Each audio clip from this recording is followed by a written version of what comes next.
कालपर्यंत गॅस संपला, इंधन संपलं म्हणून बोंब मारणारे संजय राऊत यांचं डोकं आज ठिकाणावर आलंय आणि ते म्हणतात की इराणमुळं भारतामध्ये गॅस पुरवठा आणि इंधन पुरवठा सुरळीत आहेत.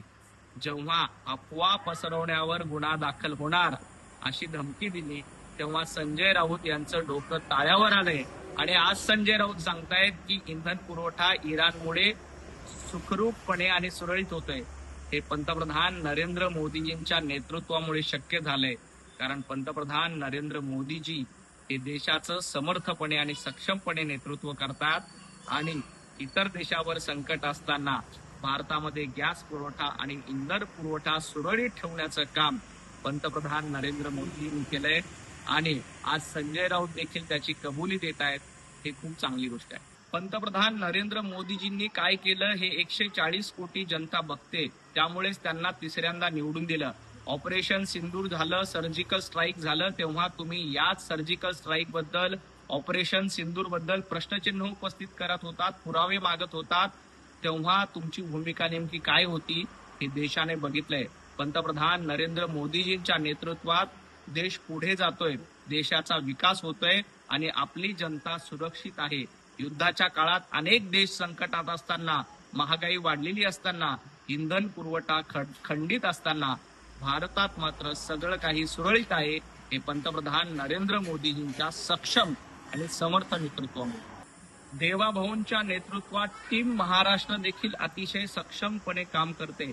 देवेंद्रजी फडणवीस, एकनाथजी शिंदे, सुनेत्राताई पवार यांच्या नेतृत्वात महाराष्ट्राचा गाडा सुरळीत ठेवण्याचं काम देवाभाऊ निश्चितपणे करतायत. संजय राऊत, टीम महाराष्ट्रातले 11 कोटी जनता देवाभाऊंच्या सोबत आहे.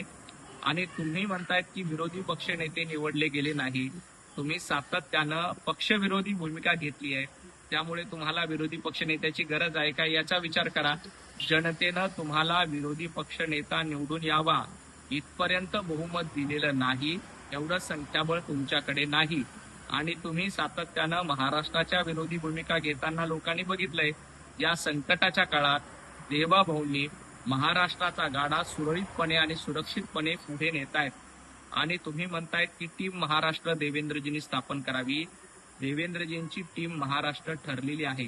त्याच्यामध्ये एकनाथ शिंदे, सुनेत्राताई पवार हे सगळे एकत्र काम करतायत. तुम्ही मात्र टीम महाराष्ट्र द्रोही म्हणून काम करतायत आणि महाराष्ट्रात अराजकता पसरलं पाहिजे यासाठी प्रयत्न करतायत. पंतप्रधान नरेंद्र मोदीजींच्या नेतृत्वात 140 कोटी जनतेची टीम इंडिया अतिशय सक्षम आहे. संजय राऊत, तुमची टीम कुठली आहे हे आधी घोषित करा. कारण तुमची भूमिका कायम पाकिस्तान प्रेमी असते. त्यामुळे उबाटा गट आणि संजय राऊत यांची टीम पाकिस्तान आहे, तर पंतप्रधान नरेंद्र मोदीजींची टीम इंडिया आहे. या युद्धाच्या काळामध्ये आपला देश सुरक्षित राहिला पाहिजे, इंधन पुरवठा सुरळीत झाला पाहिजे, यासाठी पंतप्रधान नरेंद्र मोदी प्रयत्न करतात. तुम्ही मात्र पाकिस्तान धार्जिनी भूमिका घेऊन टीम पाकिस्तान असण्याची भूमिका वठवताय. हे महाराष्ट्र आणि देश बघतो. रुपाली चाकणकरांचा राजीनामा झालेला आहे आणि खरात प्रकरणामध्ये कसून चौकशी करण्याचं काम राज्य सरकारकडनं केलं जाते.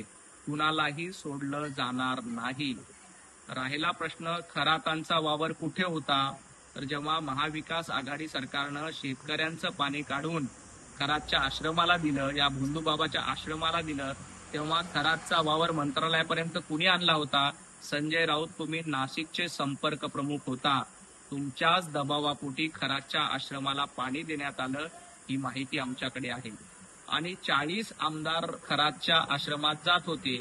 तर या 40 आमदारामध्ये मिलिंद नार्वेकर होते. मिलिंद नार्वेकर आणि बाबा खरातचे फोटो आले. तुम्ही या 40 आमदारांमध्ये मिलिंद नार्वेकरांचं नाव घेतायत.